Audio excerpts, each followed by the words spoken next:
Good evening, everyone. Welcome back to News Channel 5 Plus. I'm Casey Mason, and we are asking the experts tonight here on OpenLine. Ladies, thanks for joining me. I've got Claudia Harris, the Executive Director of Creekside at Three Rivers, and also joining us, Lori Domer, Marketing Director. So we've been talking about a lot this evening, just getting started here tonight in our show. First, we were talking about just the impact of memory and music. Just incredible stuff you all were sharing. I want to switch gears a little now and talk about, this is something that you all actually offer, and it's a very and crucial part of your care, and that is the benefits of just having 24-hour nurses on staff. So tell us exactly what all that entails and how you all decided we need to incorporate that here at Creekside. Okay. Well, of course, with assisted living, we have state guidelines. The state doesn't require that we have a nurse 24 hours a day, so we're actually very proud to be able to offer that to residents and to families. I think there's a lot of peace of mind with that when you know somebody's there. Absolutely. For the residents, and we'll have 3 nurses on the campus at any given time. So we have a nurse in our assisted living, a nurse in our memory care, and then a nurse, it's a brand new concept for our area, the villas, and so we have a nurse for the villas. They're also memory care.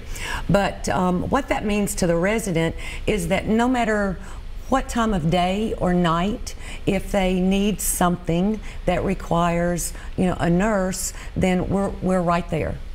So they don't ever have to wait, and the nurse can take care of most needs. Obviously, if there's something that we, need more assistance for, a doctor, we've got access to the doctor as well.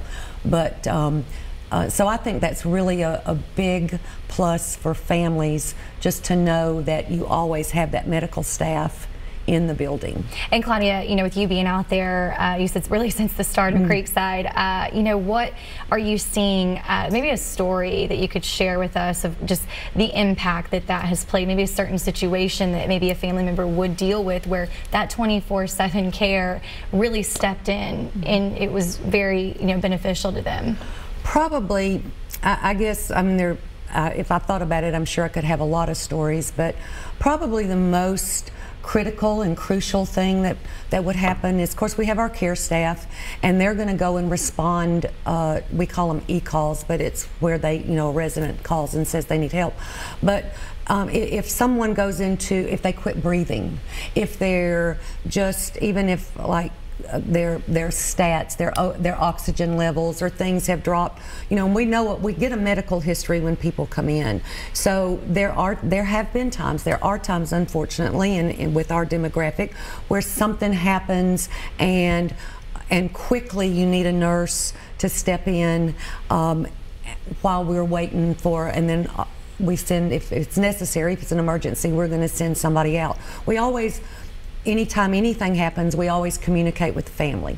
So immediately, your first thing is obviously to take care of the resident, and then second, you call the family to let them know what was going on. Nobody likes to get those calls in the middle of the night, but again, it's really nice to know that there's somebody that so quickly can step in an emergent situation and take care of it for you. Oh, I can imagine what that means to the family when, they know that when it comes to care doesn't take the night off. It is 24/7. And they're very supportive too of the residents. Our nurses have really good relationships with the residents, and so sometimes somebody can't sleep for some reason, or maybe something's just going on in their life, and they're a sounding board. They're just somebody that they can sit down at 2 o'clock in the morning. You don't want to call your daughter at 2 o'clock in the morning, but they get very close to the staff, and they may just sit down and just be there for them, just walk them through something till that anxiety subsides, and then they go back to sleep. Get that extra peace of mind. Yeah. And another great point of having nurses on staff is at Creekside, only nurses dispense our medications. So that's something that we're really proud of. And tell me, a little bit diving more into that, why that is important for folks tuning in. Well, we just feel like at Creekside that nurses giving medications are better than care staff giving medications. The accuracy They know exactly what each medication is going to do, what it's supposed to do. So that's really the biggest benefit. Wonderful. And switching gears, kind of heading over to you now, Lori, we did want to talk with you about the difference between assisted living and memory care. There is a big difference there, and let's touch base on that. Okay. In our assisted living, we want folks to come in and have as much independence as they want to have, because assisted living doesn't mean that you lose those choices, those rights to do what you want to do, decisions to make, but we also want families to be assured that we can provide whatever attention they need. So we can do anything from managing their meds in assisted living to helping shower, bathe, you know, queuing to go to meals, transportation to doctor's appointments. We can do lots of things in assisted living, or not very many things. It's a little different when you get to memory care. Memory care means you require a lot of care. You require an area where you're not as independent, because in assisted living you can come and go as you please. In memory care, we're a more secured unit because, you know, we have elopement risks.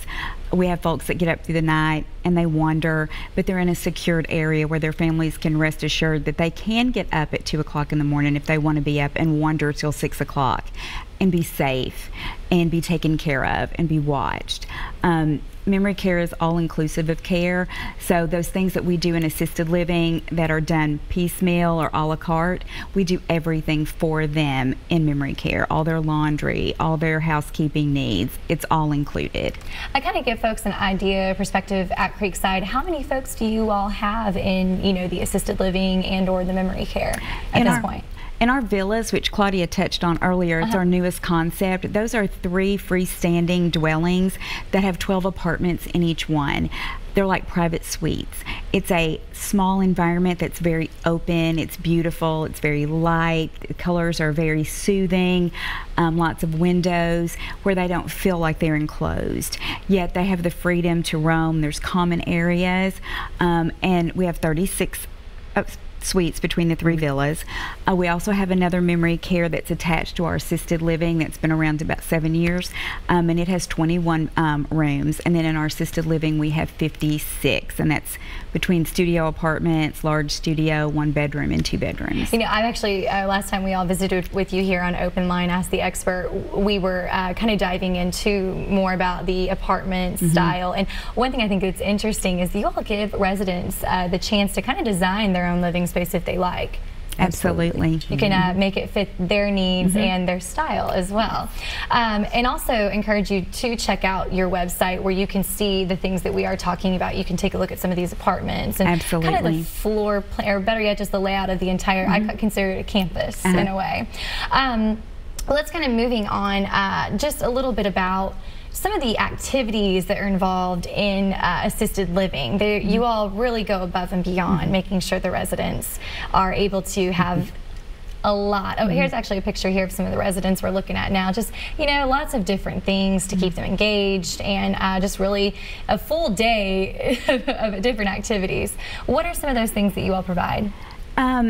Well, we have resident council meetings, and the residents actually in the assisted living get to actually decide like where they would like to go on trips, which is restaurants, plays, shopping, trips.